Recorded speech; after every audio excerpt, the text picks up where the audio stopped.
it. We came.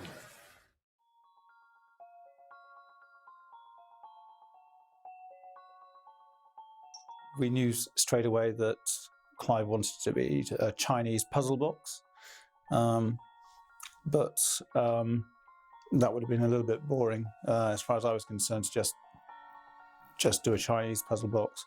So I started looking at some ancient writings and symbolism from North Africa, China, and some of the ancient world as well as Old English mythology.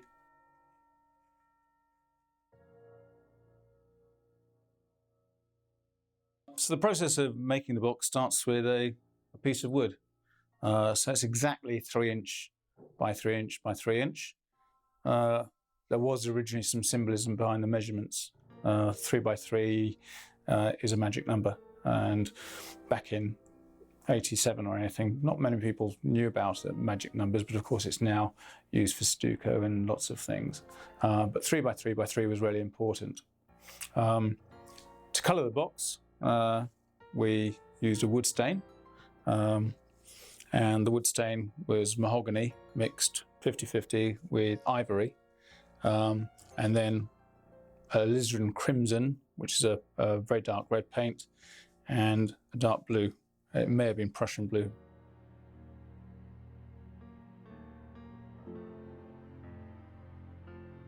This is the etching.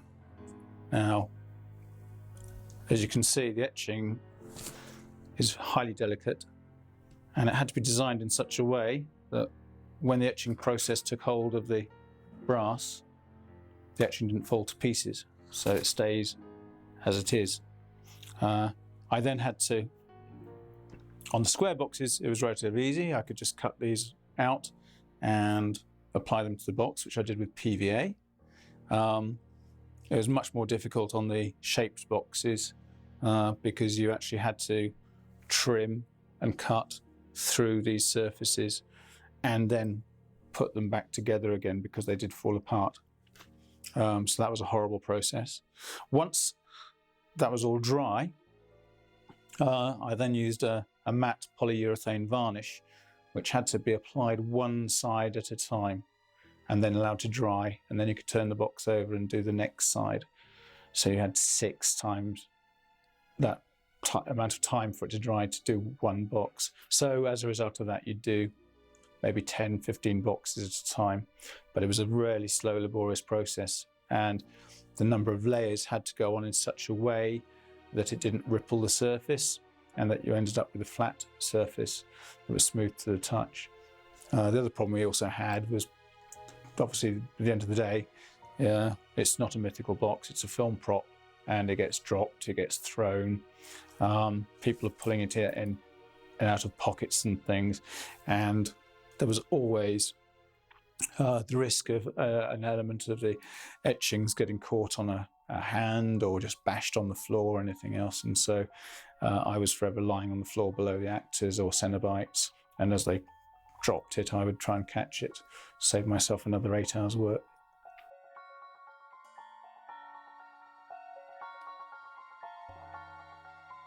The etching process is a photographic process, so the original design was done at an ASIO architectural drawing table, and that had all the equipment on it that I needed to get the angles right for squares within squares, etc. I then used Indian ink in fine rotring architectural pens to design this and draw it all out. And then that gets photographed, put onto a plate, and then the metal is dropped into a bath of acid. And the acid, over a certain number of minutes, eats away through the design. And hopefully, if you designed it properly, it doesn't just fall away and go to mush. It will maintain its design integrity. So it took a lot of thought process to work out how you could draw a line or take a line away and wonder what was going to happen. So you were always, as you were designing, thinking, if I take this line away because I want this gap for the wood to show, what's going to be the result of that within the etching process.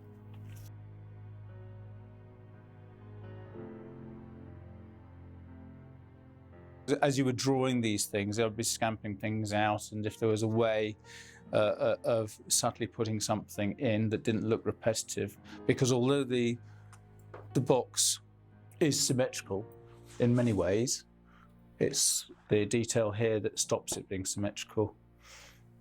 So basically, I was just looking at different things as I went through. Sometimes I'd sketch it in a piece of pencil first. Sometimes I'd do it black and white to see if it did look like that. Once you'd concentrated on it, did it work? Some of them don't work, but that's okay.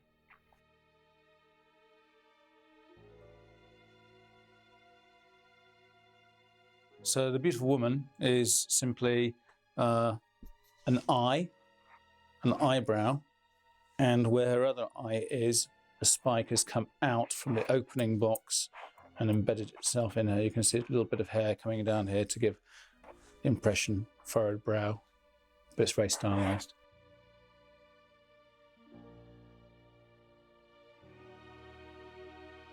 Again, it's very subtle. There are two of them, but here's one of them. And so there's his head there, and here's his back, and there's his leg, and there's his arm, and there's the box.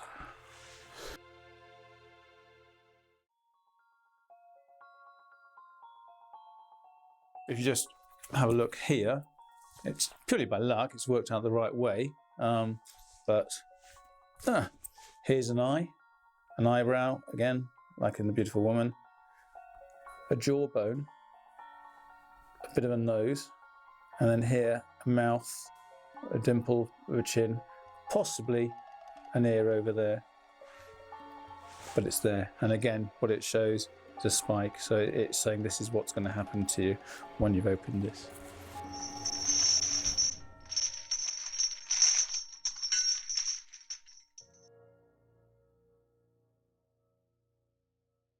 They were designed so to look like symbols, but in fact, that one's quite obvious. It's a sort of sabre-y thing. All of these are sharp. They look sharp, and they look very sharp, and in fact, they are sharp when you're actually making the box. But the inspiration for these came from an exhibition, which it still exists at the Pitt Rivers Museum, of very old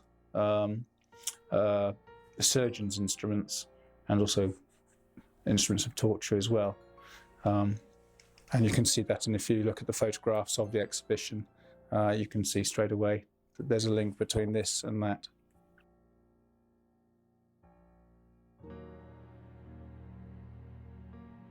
The engineer was an interesting one because everything else on the box was designed within a square. The engineer that's hidden away in the design had to be designed once the box had turned into its star shape, and then worked out from there. He's got a big head here, teeth, eyes, his body is curved round, and he's got a sharp sting in the tail. He's got a large hind leg up here, foreleg here, and another foreleg with claws down here. And what happens is the box basically cuts this image into four when it's in a star.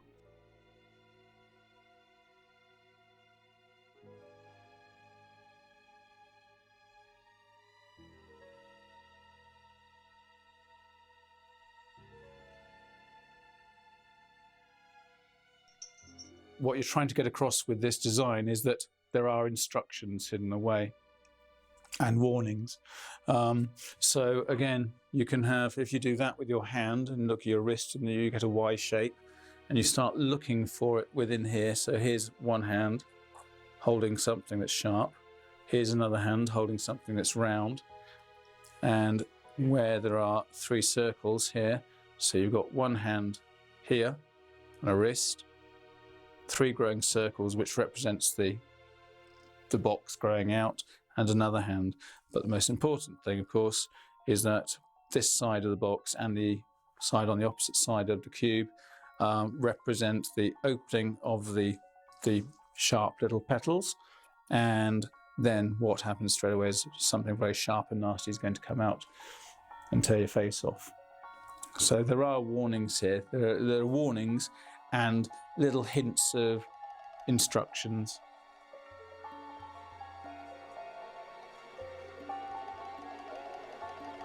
I don't actually have a element configuration myself. I gave them all away to my friends and cast and crew on the film at the end of shooting. But what I do have is that very last etching, and that etching was the first to come off the etching production line. It's called a 00 print, and it's given to the artist as a gift, as well as a point of proof for signing off. And so that was just put away in a drawer, and remains very dear to me.